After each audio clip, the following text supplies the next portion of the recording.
আসসালামু আলাইকুম। আশা করি সবাই ভালো আছেন। আহ, একটা বিষয় একটু বলতে যাচ্ছিলাম। কয়েকদিন ধরে আমি কয়েকজনকে দেখতেছিলাম আর কি। আহ, বাংলাদেশি স্টুডেন্টদের জন্য পড়াশোনার জন্য কোন দেশটা সব থেকে বেশি বেটার সেটা নিয়ে অনেকে কয়েকজন দেখলাম যে তাদের কন্টেন্ট তৈরি করছে। তো দেখেন, আমি কোনো কন্টেন্ট ক্রিয়েটর বা কোনো এজেন্সির লোক না যে আসলে আমি আহ, কোনো কিছুর সাফাই গাইতে যাব বা কোনটা ভুল ধরতে যাব। কিন্তু আমার যে মতামত, আমার এই বাহিরে থাকা প্রায় 3 বছরের মতো। তো এই 3 বছরে থাকার সময়টুকুতে আমি আর কি যতটুকু বুঝেছি, তো সেটা আর কি আসলে আপনাদের সাথে শেয়ার করতে চাই। দেখেন, বিষয়টা হচ্ছে, আমি যদি মোরাললেস বাংলাদেশি স্টুডেন্টদের কথা চিন্তা করি, বাংলাদেশে কোন স্টুডেন্টগুলো বাহিরে বা বিদেশে পড়তে যাওয়ার জন্য ইচ্ছুক? সর্বপ্রথম কোশ্চেন, আপনি অবশ্যই 70 থেকে মেবি 80% মেজরিটি পিপল যারা হচ্ছে কি মধ্যবিত্ত ফ্যামিলি, আর হয়তো বা 20% বা 25% যারা পাবেন যারা হয়তো বা একটু উচ্চবিত্ত। আবার লোয়ার ক্লাসেরও কিছু বা লোয়ার মিডল ক্লাসেরও কিছু অনেক শিক্ষার্থী আছে যারা হচ্ছে গিয়ে বাইরে পড়াশোনা করতে চায়। তারা এমন একটা দেশ চুজ করতে চায় যেখানে গিয়ে তারা ওইখানে সার্ভাইভ করতে পারবে, তারা ওইখানে খুব অনেক জবের অপরচুনিটি আছে। দেন হচ্ছে গিয়ে ওইখানে অনেকেরই, বেশিরভাগ মানুষেরই থাকে যে সবসময়ের জন্য আহ, একবারের জন্য এখানে থেকে যাবে বা এখানে ফ্যামিলি বিল্ড আপ করবে বা যেটাই হোক, হরেভার এলস। তা এখন কোনটা বেস্ট প্লেস? এখন আপনি যদি পুরো ওয়ার্ল্ডের কথাই চিন্তা করেন, দেখেন, আমি যেই কথাগুলো বলবো এই কথাগুলো বেশিরভাগ মধ্যবিত্ত এবং লোয়ার মধ্যবিত্ত ছেলেমেয়েদের জন্যই বা স্টুডেন্টদের জন্যই বেশি ইম্পর্টেন্ট, বা তাদের জন্যই বেশি হেল্পফুল হয়তো বা। এখন আপনি যদি চিন্তা করেন, ওয়ার্ল্ডের টপ ক্লাস কান্ট্রিগুলোর মধ্যে তো অবশ্যই অস্ট্রেলিয়া, কানাডা বা ইউএসএ, যেগুলি ইংলিশ স্পিকিং কান্ট্রি, এবং সেখানে গিয়ে আপনি হয়তো বা খুব ভালো করতে পারবেন, ভালো করার অপরচুনিটি অনেক বেশি, যেহেতু ল্যাঙ্গুয়েজ ব্যারিয়ারটা নেই। ল্যাঙ্গুয়েজ ব্যারিয়ার বলতে আমি ইংরেজি কথাই বুঝাচ্ছি। ইংরেজি তো এখন আমাদের তো সেকেন্ড অফিসিয়াল ল্যাঙ্গুয়েজ। সো আপনারা, সেকেন্ড অফিসিয়াল ল্যাঙ্গুয়েজ বলতে আমি বুঝাচ্ছি বাংলার পরে তো আমরা তো আমাদের শৈশব থেকে বা আমাদের স্কুল কলেজ ইউনিভার্সিটি লাইফ থেকে আমরা ইংরেজির সাথে ইউজ টু। সো এই দেশগুলো চুজ করাটা এরকম একটা অথবা ভালো একটা বিষয়। কিন্তু এখন আপনাকে বুঝতে হবে যে ওই সব দেশে কারা আসলে সার্ভাইভ করতে পারে। এখন আপনি যদি ইংল্যান্ড অথবা ইউএসএ অথবা কানাডা অথবা অস্ট্রেলিয়ার কথা চিন্তা করেন, আপনাকে অলওয়েজ একটা বাজেট ধরতে হবে যে হ্যাঁ, আপনাকে প্রতি মাসে, প্রতি বছরে প্রায় 15, যদি আমি ইউএসের কথা চিন্তা করি, ইউএসএতে প্রায় বাংলা টাকায় 15 থেকে 16 লাখ টাকা আপনাকে প্রতি বছর একটা বাজেট ধরতে হবে, যদি আপনি মিডিয়াম রেঞ্জ বা একটু ভালো ভালো কোনো একটা ইউনিভার্সিটি পড়তে চান। তো কানাডার কথা যদি চিন্তা করেন, সেটা আপনাকে 30 লাখসে চলে যেতে হবে। ইউকের ক্ষেত্রেও সেম, যদি ইঞ্জিনিয়ারিং পড়াশোনা করতে চান তাহলে ওই রকম 30 লাখসের মতো চলে যাবে।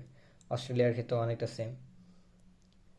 তো এখন আমার প্রশ্ন হচ্ছে যে বাংলাদেশে এইরকম স্টুডেন্ট বা এই ধরনের অ্যাফোর্ডেবল, এই এই এত 30 লাখ, 40 লাখ বা 15 লাখ, 16 লাখ এত টাকা এফোর্ড করার মতো স্টুডেন্ট কতজন আছে, বা সেই পরিমাণ স্টুডেন্টের সংখ্যাই বা কত?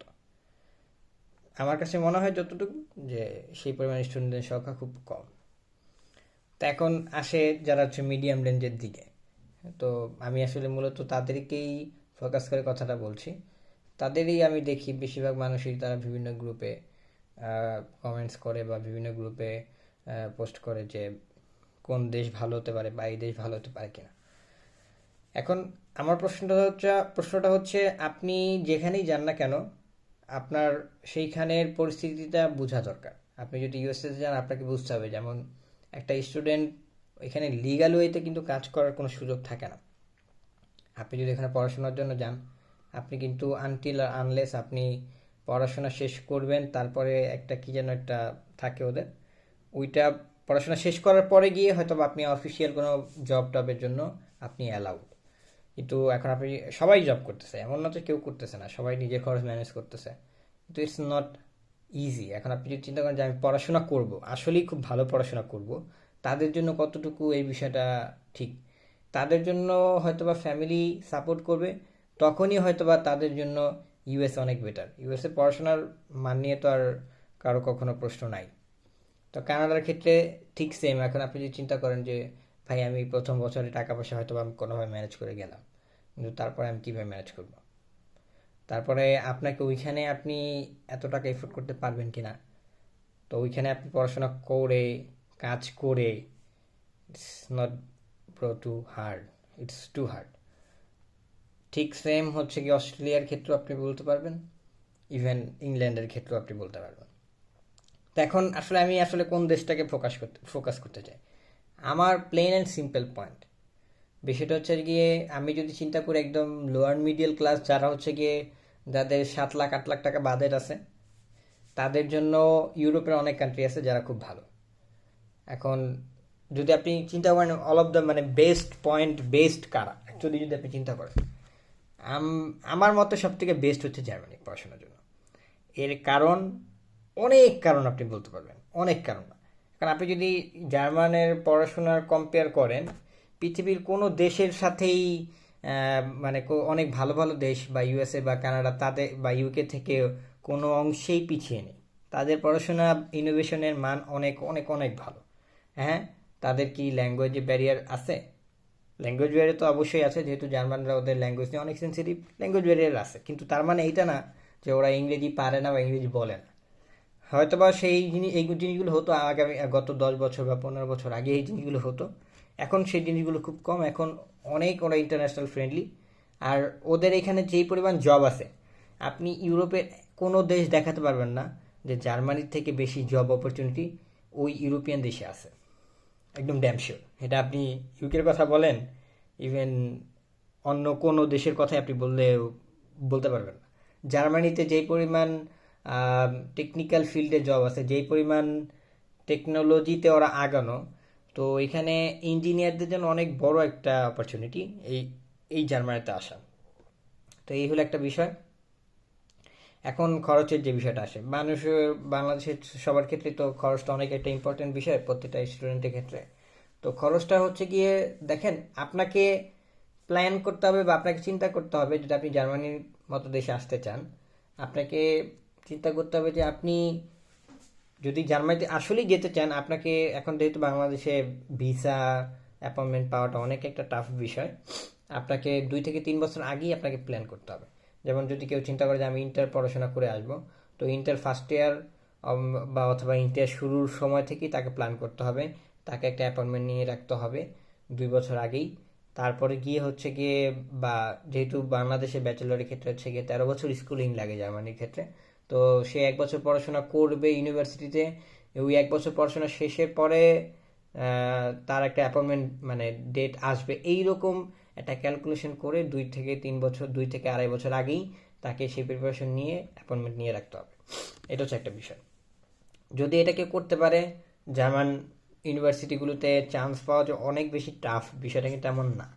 সো আপনি ইজিলি আপনি অনেক ভালো ভালো ইউনিভার্সিটিতে, খুবই ভালো ভালো ইউনিভার্সিটিতে আপনি পড়াশোনার সুযোগ পেয়ে যাবেন। এখন কথা হচ্ছে গিয়ে, আমি ওইখানে গিয়ে সার্ভাইভ করাটা আমার জন্য কি ইজি কিনা? হ্যাঁ, এখানে জার্মানিতে একটা প্রবলেম আছে, সেটা হচ্ছে ব্লক অ্যাকাউন্ট করতে হয়। ব্লক অ্যাকাউন্ট এখন প্রায় 11,200 সামথিং। তো এখন আমি যদি বলি, এই টাকাটা কিন্তু আপনাকে অনেকটা ইনভেস্টের মতো করতে হবে। আপনি জার্মানিতে যাবেন, এটা আপনাকে 1 বছরের প্রথম বছরের রিকোয়ারমেন্ট হিসেবে দেখাইতে হয় যে আপনি ওইখানে গিয়ে আপনার সেই ক্যাপাবিলিটি আছে, আপনি এখানে এসে সেটা ম্যানেজ করতে পারবেন, মানে আপনার খরচ বা আপনার সেই ফ্যামিলি সাপোর্টটা আছে, আপনার পড়াশোনায় কোনো প্রবলেম হবে না। এই কারণে হচ্ছে প্রথম বছরের ব্লক অ্যাকাউন্ট আপনাকে দেখাতে হয়। এটা হচ্ছে ওদের একদম একদম একদম একটা বেসিক একটা রুলস, এটা লাগে। তো এমন না যে আপনি এই টাকাটা উঠাতে পারবেন না। আপনি এখানে আসার পরে এই টাকাটা প্রতি মাসে মাসে এই টাকাটা উঠে যাবে, আপনাকে প্রতি মাসে মাসে 934 ইউরো করে আপনি পাবেন। তো আপনি যদি পাশাপাশি জব করেন, তাহলে আপনার কিন্তু আর ব্লক ভাঙা লাগতেছে না, ব্লক টাচ করা লাগতেছে না। হ্যাঁ, হতে পারে যে আপনি প্রথম আসার পরে হয়তো বা 2-1 মাস যদি একটু জব পেতে ঝামেলা হয়, তাহলে হয়তো প্রথম 2-1 মাসে হয়তো বা কিছু টাকা খরচ হতে পারে।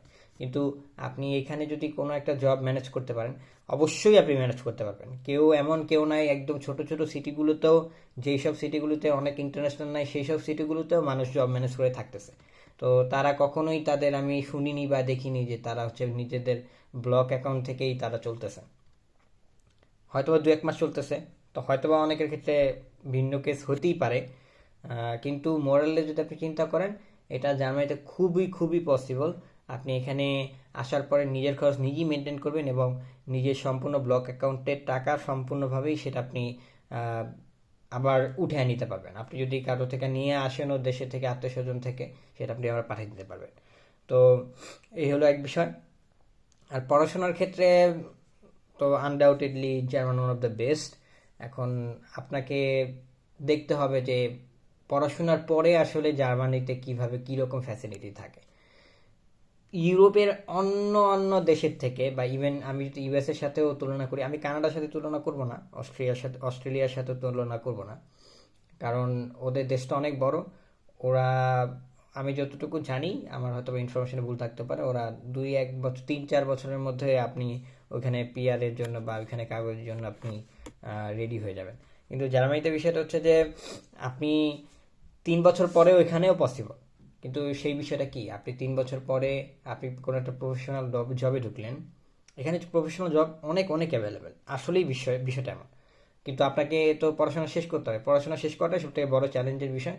পড়াশোনা শেষ করার পরে যদি আপনি কোনো একটা প্রফেশনাল জবে ঢুকেন, সেই প্রফেশনাল জবে কিন্তু ঢোকার পরে কিন্তু হচ্ছে গিয়ে আপনাকে আহ, কি বলে আর কি, প্রফেশনাল জবে ঢোকার পরে আপনাকে অবশ্যই আপনি যদি একটা রেঞ্জ আছে, স্যালারি রেঞ্জ, সেই স্যালারি রেঞ্জ অনুযায়ী যদি আপনি আহ, বছরে যদি সেই পরিমাণ বেতন পান, তাহলে আপনি সরাসরি পিআরের জন্য অ্যাপ্লাই করতে পারবেন। সেই ক্ষেত্রে আপনাকে জার্মান A1 পর্যন্ত শিখতে হবে। আর জার্মান A1 শেখাটা অনেক কঠিন একটা বিষয় না, খুবই খুবই, এটা চাইলেই সম্ভব, খুবই সম্ভব, যে কোনো মানুষের পক্ষেই সম্ভব। তো এই হলো একটা বিষয়। তো আর তখন আপনি ব্লু কার্ডের জন্য অ্যাপ্লাই করতে পারবেন, আর ব্লু কার্ড অনেকটা পিআরের সমতুল্য। দেন আপনি 1 থেকে 1.5 বছর পরে আপনি পাসপোর্টের জন্য অ্যাপ্লাই করবেন। তার মানে হচ্ছে আপনার টোটাল ক্যালকুলেশনটা হচ্ছে কি 5 থেকে 5.5 বছরের মধ্যে আপনি যদি ভালো করে পড়াশোনা ঠিক শেষ করে একটা প্রফেশনাল জবে ঢুকে যান, আপনার জন্য পসিবল। এখন আপনি একটা কথা বলতেই পারেন, হ্যাঁ, মাঝখানে আমি অনেক বড় একটা পয়েন্ট মিস করছি, সেটা হচ্ছে গিয়ে জার্মানিতে নিজের পরবর্তীতে খরচ গিয়ে কী ম্যানেজ করবেন। ভাই, জার্মানিতে পড়াশোনার কোনো খরচ নাই। আপনি ইংরেজিতে আসেন, আপনি ইংরেজি কি বলে, ইংরেজির কোনো কোর্সে আসেন, বা আপনি যেই সাবজেক্টই চান না কেন, জার্মানিতে ইঞ্জিনিয়ারিং বলেন, আপনি সব সাবজেক্টই মোটামুটি ইংরেজিতে অ্যাভেলেবেল পাবেন প্রত্যেকটা ভার্সিটিতে, অনেক ভার্সিটি, বেশিরভাগ ভার্সিটিতে। কিছু কিছু ভার্সিটিতে অনেকে বলে, ভাই জার্মান ল্যাঙ্গুয়েজ শিখে আসাটা কি ঠিক হবে কেন? আমার মতে এটা খুবই খুবই একটা কঠিন একটা বিষয়। এটা সবাই পারে না, কারণ জার্মান ল্যাঙ্গুয়েজ এমন না যে আপনি আপনি যেই দেশে বড় হয়েছেন বা জন্ম নিয়েছেন, বাংলাদেশি বাংলা ভাষাভাষী মানুষ, এখন আমরা পাশাপাশি ইংরেজি পড়ছি, তো আমাদের জন্য ইংরেজিটা ইজি। এখন আপনি চিন্তা করেন যে আপনি এখানে আসার আগে আপনি 1-2 বছরের মধ্যে জার্মান ল্যাঙ্গুয়েজ শিখবেন, তারপরে এখানে এসে পড়বেন। ভাই, ইটস টু হার্ড। তো আপনি এত কঠিনের মধ্যে কেন যাবেন, যেখানে আপনি ইংরেজিতেই আপনি পড়াশোনা করতে পারবেন, মোটামুটি আপনি সব ধরনের সাবজেক্টই পাবেন, সব ধরনেরই সাবজেক্ট পাবেন। তো আপনি ইংরেজিতেই কেন, মানে আপনি জার্মান ল্যাঙ্গুয়েজে কেন পড়তে হবে, সেটা আমি আই ডোন্ট নো। এই এক বিষয়। আর জার্মানিতে কোনো পড়াশোনার খরচ নাই, এটা ওয়ার্ল্ডে মোটামুটি খুবই খুবই পরিচিত একটা বিষয়। তো বাংলাদেশেও মনে হয় সবাই জানে। তো আমি ভুলে গেছিলাম আর কি বিষয়টা বলার জন্য। এই হলো একটা বিষয়। আর এখানে থাকারও খুব খুব ভালো অপরচুনিটি আছে। পড়াশোনা শেষ করবেন এবং আপনি চিন্তা করতে পারেন যে ভাই, যেটা স্যালারি রেঞ্জের কথা বলছেন, এটা কতটুকু পসিবল। এটা মোটামুটি আপনি মোরাললেস 60 থেকে 70% পিপলের ক্ষেত্রেই পসিবল, আসলেই পসিবল। আপনি একটু ভালো করে পড়াশোনা করলেই, আপনি পড়াশোনা করে প্রফেশনাল লাইফে ঢুকলেই আপনি যেই স্যালারি রেঞ্জটা চান সেটা আসলেই আসলেই পসিবল। আপনি যদি গত 2 থেকে 3 বছর আগের কথাও চিন্তা করেন, সেই জিনিসটা আর একটু হার্ড ছিল।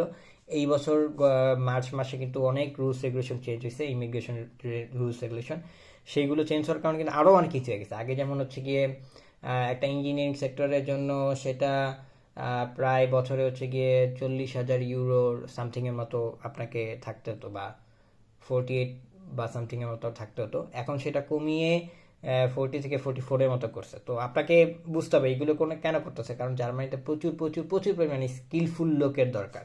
তো আমি এমন একটা জরিপ দেখছিলাম যেখানে বলতেছে যে জার্মানিতে যদি আগামী 10 থেকে 15 বছরের মধ্যে যদি ওরা ওদের এই স্কিলফুল জবের যদি ওরা ঘাটতি যারা আছে সেগুলো যদি সেখানে যদি তারা লোক রিপ্লেস না করতে পারে, সেখানে কি তাহলে হচ্ছে কি অনেক অনেক অনেক মানে ওদের অর্থনীতির খুবই ক্ষতি হবে। যার কারণে ওরা হচ্ছে কি ইন্টারন্যাশনাল আরও ফ্রেন্ডলি করার জন্য ওরা কিন্তু এইসব রুলস রেগুলেশন অনেক অনেক কমিয়ে দিছে।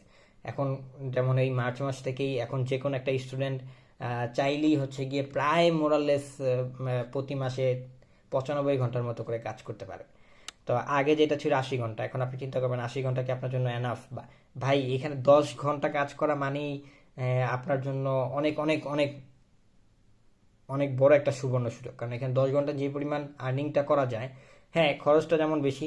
আগে 80 ঘন্টা কাজ করেই মানুষের খরচ, একটা স্টুডেন্টের খরচ, থাকা খাওয়া সব কিছু ম্যানেজ হয়ে যেত। এখন যেহেতু আরও 15 ঘন্টার মতো এক্সট্রা করা যায়, মানে অফিসিয়াল রুলস অনুযায়ী, তো সেটা আরও অনেক বড় একটা অপরচুনিটি। দেখেন, আই ক্যান চ্যালেঞ্জ, আমি সত্যিই আসলে বলতে পারি যে I can challenge anyone that Germany is one of the best for study। যার যারা হচ্ছে মধ্যবিত্ত ফ্যামিলি বা লোয়ার মিডল ক্লাস ফ্যামিলি, তাদের জন্য জার্মানি খুবই ভালো। সবাই ভালো থাকবেন, ধন্যবাদ, আসসালামু আলাইকুম।